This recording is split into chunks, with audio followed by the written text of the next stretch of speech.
네, 한 주간의 증시를 점검해보고 또 시장 전략까지 세워보는 시간입니다. 증시 인사이트 샘플러스 이지환 전문위원님 연결돼 있습니다. 위원님 안녕하십니까?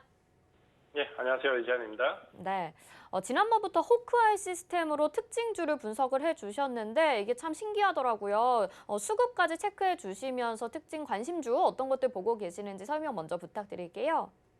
네, 오늘 이제 호가 시스템에 관련되어 있는 종목들은 상승 종목과 공매도 관련된 하락 종목이 교차를 하고 있습니다. 먼저 공매도 관련되어 있는 종목으로 올라온 카카오에 대해서 말씀을 드리겠습니다. 카카오는 지금 플랫폼 규제 관련 리스크가 나온 이후에 급락, 최근에는 개인 투자가분들이 추가 매수를 많이 하면서 상당히 우려스러운 모습을 좀 보여주고 있는 종목입니다. 카카오가 지금 16만 원대에서 이제 급락을 한 이후에 그동안의 기관과 외국인들의 차익 매물이 상당히 많이 나오고 있는데 이 매물을 개인들이 지금 다 매수를 하고 있고 지금 이제 저점을 논하기에는 아직까지 이른 부분이 있지만 개인적 매수가 이어지고 있습니다. 지금 이제 카카오와 관련되어 있는 규제 리스크는 금융 관련되어 있는 부분부터 시작을 해서 소상공인과 관련되어 있는 전방위적으로 카카오를 압박하는 형국에서 자회사 문제와 관련되어 있는 기본소장까지 법적인 조치를 취하겠다는 부분이 나오면서 사실 아직은 바닥을 논하기는 상당히 정유 가격의 형태를 좀 보이고 있기 때문에 쉽게 주가 매수를 하거나 접근하는 전략으로 다가가기는 어려운 모습입니다. 카카오는 지금 현재 12만 원대에서 하방이 조금 멈춰서 있는 모습을 좀 보여주고 있지만 우리가 수급적인 모습을 좀 본다면 지난 급락에서 외국인들이 하루에 300만 주에서 100만 주 이상 꾸준하게 매도를 했는데 반해 지난 이틀간 매수가 들어온 물량은 상당히 10만 주가 되지 않는 적은 물량이고 이 부분은 아마도 공매도 이후에 일부 환매가 들어왔다라고 좀 보셔야 되는데요. 카카오는 공매도 자체가 많은 종목은 아니지만 최근에 급락할 때는 5, 6, 7% 정도의 공매도가 좀 유입이 되면서 전체적으로 공매도가 일부 유입된 이후에 계속 유지가 되고 있다라는 관점으로 조금 보셔야 될 것 같고요. 그런 관점으로 보신다면 지금 현재 카카오에서 섣부르게 접근하는 전략은 상당히 위험하다라고 말씀을 드리겠습니다.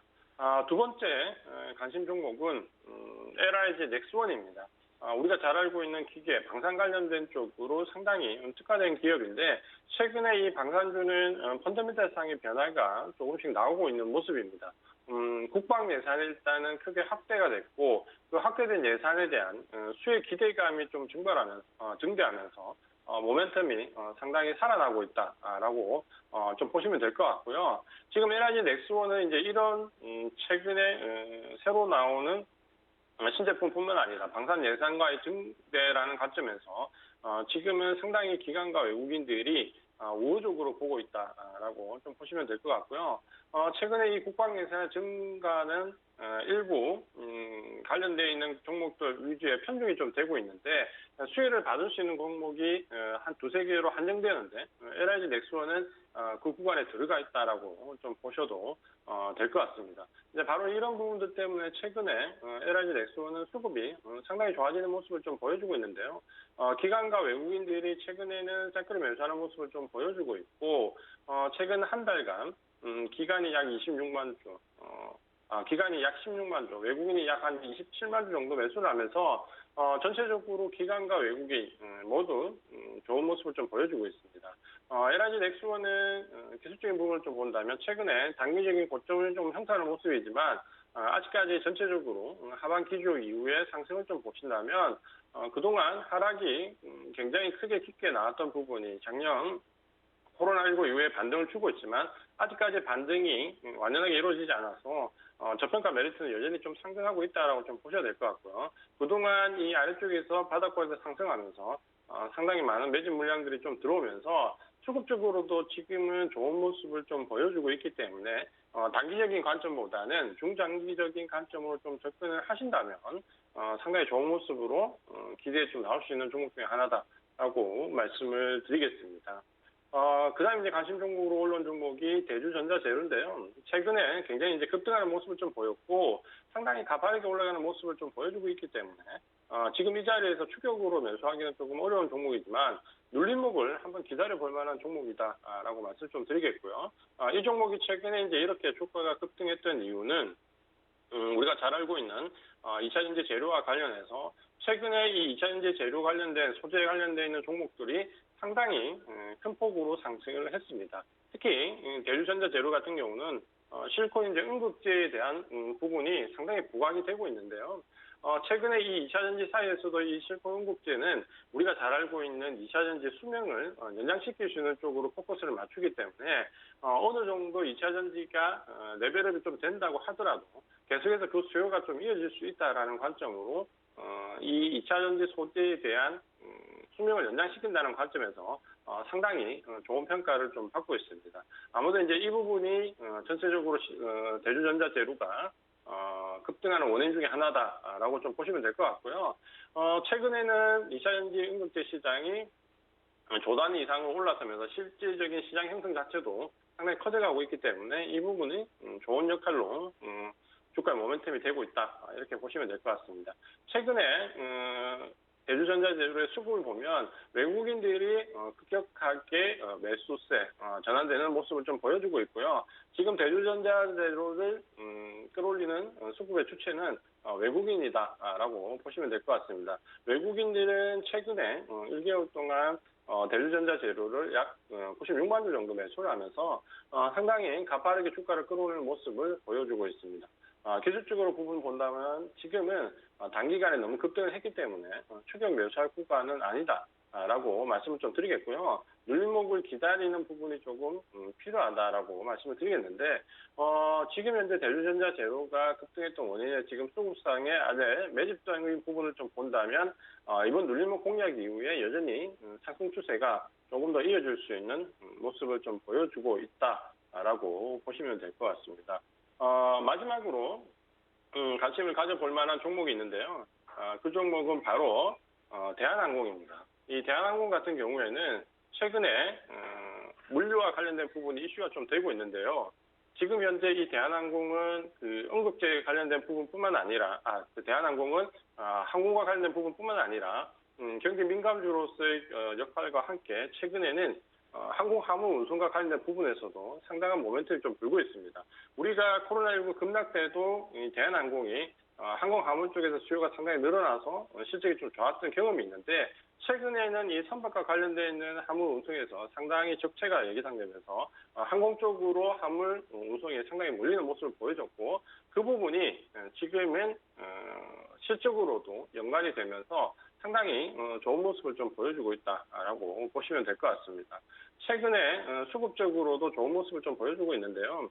대한항공은 기관뿐만 아니라 최근에 외국인들도 상당한 관심을 보이면서 최근 1개월 동안 외국인들이 약 340만 주, 기관이 530만 주, 거의 이제 파죽지세로 매수를 좀 하고 있기 때문에 기관과 외국인들의 쌍끌이 매수세가 상당히 가파르게 유입이 되고 있기 때문에 계속해서 좋은 추세를 이어갈 개연성이 높다라는 관점으로 보셔도 될 것 같습니다. 다만 지금 이제 단기적으로 이제 급등했던 부분은 오히려 지금 기술적인 부분을 본다면 직전 고점을 넘겨놓고 조정을 받고 재차 상승한 구간이기 때문에 아마도 상승 추세는 지금 여기서 단기적으로도 상당한 부분 이어질 수 있는 관점으로 보신다면 지금도 좋은 관점으로 접근을 해볼 만한 주식이다라고 말씀을 드리겠습니다.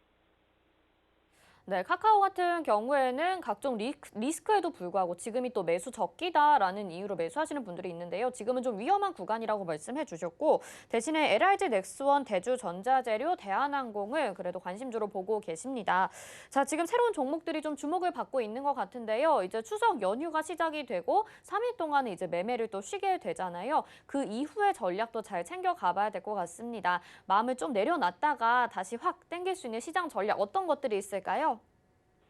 지금 현재 이제 가장 중요한 포인트가 미국 증시인데요. 미국 증시는 이번 주 선물로서 동시만기에 들어오면서 하방 압박을 좀 받다가 상당히 변동성이 좀 제한적인 모습입니다. 그러니까 이런 증시의 움직임은 상당히 인위적이다라고 좀 보셔도 될 것 같은데요. 결국 이제 오늘 그 만기 결정 지수가 결정이 나고 나면 미국은 이제 다음 주부터 변동성이 본격적으로 유발될 수 있다라는 관점을 좀 보셔야 되는데 최근에 미국 증시가 하락할 때도 하방 압박을 같이 받아야 되는 뭐 유가라든지 혹은 장기 국채 금리라든지 여러 가지 등등 하방 쪽으로 기울어질 수 있는 부분들이 지금은 거의 만들어지지 않고 있다라고 좀 보신다면 지수만 일부 이탈하는 부분은 우리가 크게 말씀을 크게 관여를 안 해도 될 것 같다라고 좀 보여지고요. 이런 부분들을 지금 본다면은 지금 현재 미국 증시가 우리 시장에 주는 변동성은 제한적이지만 다음 주부터 본격적으로 유발될 수 있다라는 관점으로 보신다면 지금은 조금씩 우리 증시에서도 상방을 대비하고 모아 나가야 되는 시기다라고 좀 보셔야 될 것 같고요.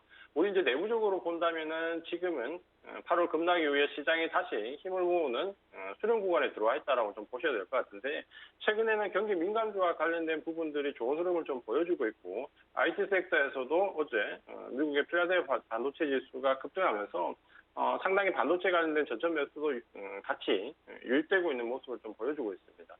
그런 부분들을 본다면은 지금은 경기 민감주와 경기 확장과 관련되어 있는 쪽으로 비중을 조금씩 늘려가는 전략이 유효하다라고 좀 보셔야 될 것 같고요. 특히 이 경기 민감주들은 최근에 외국인들이 IT 이브와 플랫폼에서 대거 차익 실현을 한 이후 경기 민감주와 관련되어 있는 쪽으로 저점 매수가 좀 유입되고 있다는 관점을 좀 보신다면은 지금부터 조금씩 비중을 확대해 나가는 전략이 여전히 유효하다라고 좀 보시면 될 것 같고요.